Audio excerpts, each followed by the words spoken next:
श्री परमात्मने नमः। श्रीमद्भगवद्गीता अथ द्वादशोऽध्यायः। अर्जुन उवाच एवं सततयुक्ताये भक्तास्त्वां पर्युपासते ये चाप्यक्षरमव्यक्तं तेषां के योगवित्तमाः। श्रीभगवान् उवाच मय्यावेश्य मनो ये मां नित्ययुक्ता उपासते श्रद्धया परयोपेतास्ते मे युक्ततमा मताः।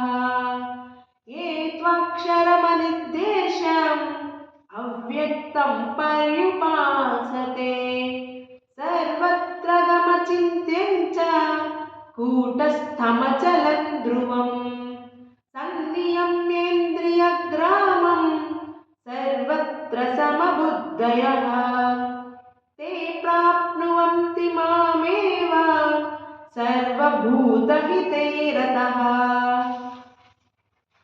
क्लेशोऽधिकरस्तेषाम् अव्यक्तासक्तचेतसाम् अव्यक्ता हि गतिर्दुःखं देहवद्भिरवाप्यते।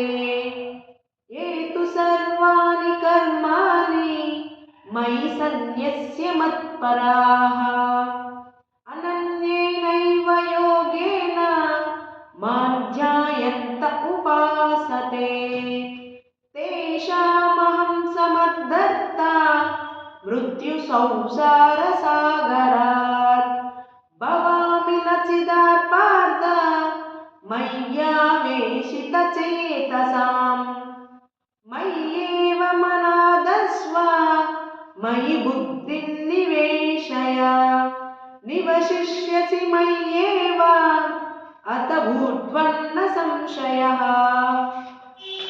अथ चित्तं समादातुं न शक्नोषि मयि स्थिरम् अभ्यासयोगेन ततो मामिच्छाप्तुं धनञ्जय। अभ्यासेऽप्यसमर्थोषि मत्कर्म परमो भव मदर्थमपि कर्माणि कुर्वन् सिद्धिमवाप्स्यसि।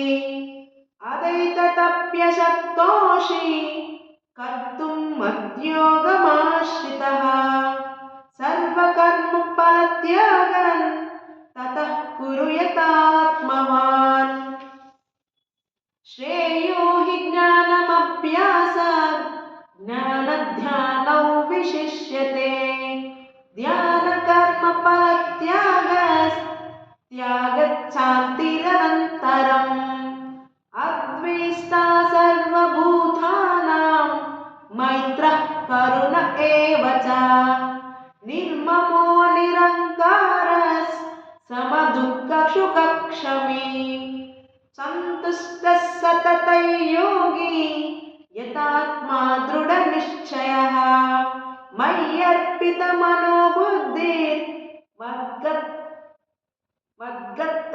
स मे प्रियः मद्भक्तः स मे प्रियः। यस्मान्नो द्विजते लोको लोको नो द्विजते च यः हर्षामर्षभयोद्वेगैर्युक्तो यः स च मे प्रियः।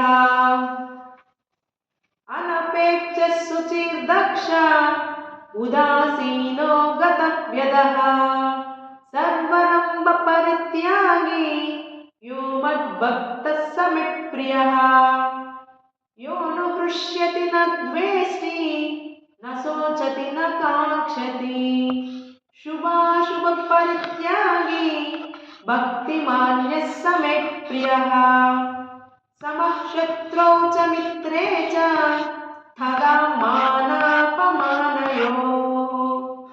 शीतोष्णसुखदुःखेषु समः सङ्गविवर्जितः तुल्यनिन्दास्मृतिर्मौनी सन्तुष्टो येन केनचित् अनिकेतस्थिरमतिः भक्तिमान् मे प्रियो नरः ये तु धर्म्यामृतमिदै यदोक्तं पर्युपासते श्रद्धदानमत्परमा भक्तास्तेतीव मे प्रियाः। ॐ तत्सदिति श्रीमद्भगवद्गीतासु उपनिषत्सु ब्रह्मविद्यायां योगशास्त्रे श्रीकृष्णार्जुनसंवादे भक्तियोगो नाम द्वादशोऽध्यायः।